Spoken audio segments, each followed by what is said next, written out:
ये लीना मणिमेखलाई आपको भी लग रहा है कि जानबूझकर इस तरह से कर रही है हिंदू धर्म का अपमान? बात ही नहीं करना चाहते, ये बात करने का लायक नहीं है। एक रिस्पॉन्सिबल पॉलिटिकल पार्टी के रिप्रेजेंटेटिव होते नहीं, हम इसे बात ही नहीं करेंगे। क्यों? ये I want to this is not an issue that should be dignified. Rather मैं सुधांशु जी से बात पूछना चाहता हूं, आप हिंदू धर्म के बारे में बोलते हो, आप ये बात है सुधांशु जी बहुत बदल गए हैं, बहुत दिन पहले उससे डिबेट कर रहा है, मैं तो सोचा कि अच्छा डिबेट होगा, दूसरे चैनल पे थे, अभी डिनाई कर दिया। प्रज्ञा सिंह ठाकुर के खिलाफ एक कार्रवाई चल रहे थे, जो देश से सबसे बड़ा हिंदू महात्मा को इंसल्ट किया था, वो क्या कुछ नहीं हुआ? प्रधानमंत्री जी ने बयान दिया था, आपको भी मालूम है, आपके साथ में डिबेट किया। आज तक मैं जानना चाहता हूं क्या हुआ इस कार्रवाई में। 2 साल हो गए, जो सबसे बड़ा देश दुनिया जिसको मानते हैं सबसे बड़ा महात्मा बोल के, गुरुदेव रविन्द्रनाथ टैगोर ने कहा था महात्मा, क्या कार्रवाई हुई थी? और ये उनको तो छोड़िए, प्रधानमंत्री जी ने कहा है, कपड़ा देख के पता चलता है लोग कौन है। आप मानते हो स्टेटमेंट को? लेकिन हम प्रधानमंत्री के खिलाफ इस तरह कोई एफआईआर नहीं डालेंगे, बोलेंगे ठीक है साहब, आप बोले हुए पार्टी कॉन्फ्रेंस में या जवाब दे रहे हैं सुधांशु। बयान सही नहीं है, बयान सही है, आप अप्रूव करते हो कि नहीं करते हो? 2 सवाल, प्रज्ञा सिंह ठाकुर के खिलाफ जो देश और दुनिया की सबसे बड़े हिंदू का अपमान किया, आपने क्या किया? और दूसरी बात, ये प्रधानमंत्री के बयान को आप मानते हो कि नहीं मानते हो? ठीक है, दोनों पर जवाब। और साथ ही जो वो पहले कह रहे थे कि ये तो चर्चा लायक भी नहीं है, और मध्य प्रदेश पुलिस ने अब ट्विटर अमेरिका को लिखा है कि इनके अकाउंट के खिलाफ कार्रवाई हो। अतुल अंजान जी भी हमारे साथ जुड़ गए। अतुल जी, इसके बाद फौरन आ रही हूं। सुधांशु जी।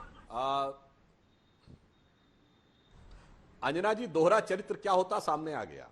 एक तरफ तृणमूल कांग्रेस ये कहती है कि उनका बयान उनका निजी बयान है, तो फिर डिफेंड करने के लिए अपने प्रवक्ता क्यों भेजती है? उन्हें कहना चाहिए था निजी बयान है, पार्टी से कोई मतलब नहीं, पार्टी का कोई प्रवक्ता नहीं जाएगा। पर हकीकत में नहीं है, वो चेहरे पे चढ़ा हुआ चेहरा है, उनसे बुलवाना है और उसके बाद आके परोक्ष रूप से मेरा प्रश्न का उत्तर इनके पूरे बयान में दिखाई पड़ रहा है। अब मैं दूसरी बात पे जवाब देता हूं।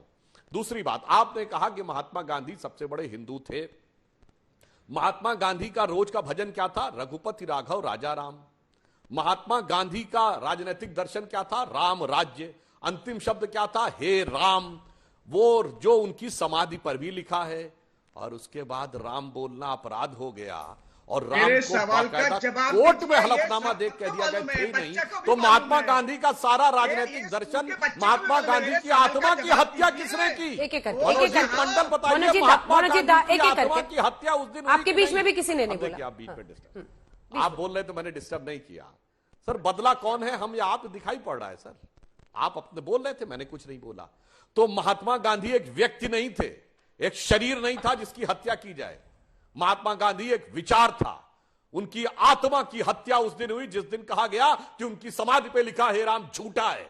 और उससे बड़ी ज्यादा उसकी आत्मा की हत्या उस पश्चिम बंगाल में हुई जिसमें कहा गया राम का नाम लेने वाले अपराधी होते हैं, और आके यहां भाषण देने लगे।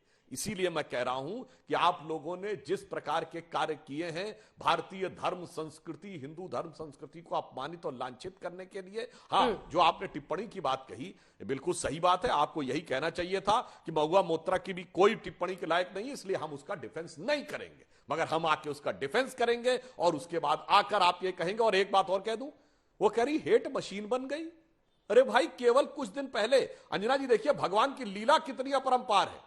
केवल चंद दिन पहले जो लोग सरतन से जुदा होने वाली बात पे, जबकि नूपुर शर्मा ने अपना बयान वापस लिया, माफी मांगी और उसके बावजूद पार्टी ने उनको बाहर कर दिया, इसके बावजूद सरतन से जुदा का मौन समर्थन करने वाले लोग आज अचानक अभिव्यक्ति की स्वतंत्रता के अलंबरदार हो गए। देखिए कैसी भगवान की लीला है कि एक हफ्ते के अंदर इनके पूरे चेहरे उजागर हो गए, पूरी तरीके से नकाब हट गया। मुझे इसलिए भी याद आता है अंजना जी, बचपन में मुझे याद है कि 1986 में, एक लाइन पूरी कर दूं, कि जब शाबानो केस आया था तो उस समय की सरकार ने स्टैंड लिया था धर्म के मामले में कोई हस्तक्षेप नहीं चलेगा, धर्म आस्था पे चलेगा, इसलिए सर्वोच्च न्यायालय का निर्णय बदल दिया जाएगा। और 1 साल के बाद कहा था जब भगवान राम की जन्मभूमि का मामला, आस्था से नहीं चलेगा, कोर्ट में साबित करना पड़ेगा, बिल्कुल एक एक सबूत देना पड़ेगा, टाइटल सूट की तरह पड़ेगा। बस उन दो में जो आपने बेईमानी की थी उसका हश्र भगवान ने आज आपको दिखाया। और आज यहां देखिए 1 हफ्ते के अंदर बेईमानी कैसे उजागर हुई है वह भी भगवान ने सामने लाकर रख दिया।